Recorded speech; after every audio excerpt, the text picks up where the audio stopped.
मतलब के पीछे भागने वाली दुनिया किसी के नहीं रुकती, हमें खुद रोकना पड़ता है।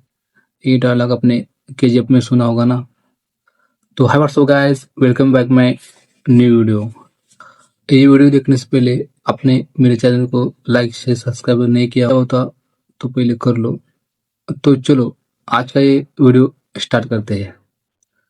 तो आज मैं एक ऐसे टॉपिक पे बात करने वाला हूँ जो हम सब उसका मतलब समझते हैं।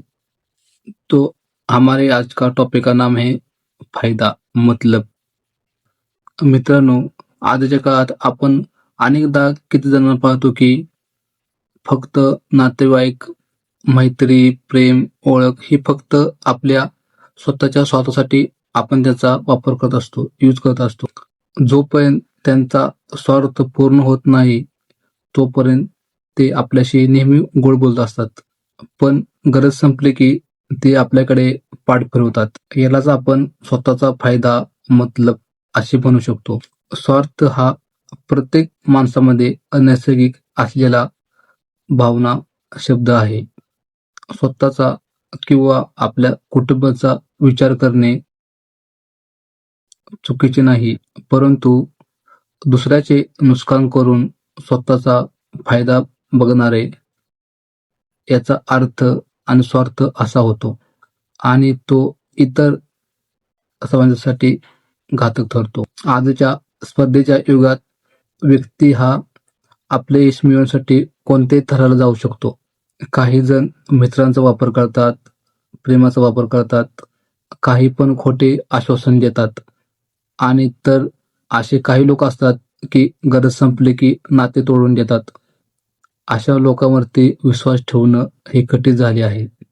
आपल्या जीवनात खरी मैत्री, प्रेम, विश्वास खूप महत्वाचा घटक आहे. आपली खरी मैत्री, विश्वास, आदर आणि सहकार्याने टिकते आणि जो संकटाच्या काळात आपल्या पाठीशी ठामपणे उभा राहतो तोच खरा मित्र असतो.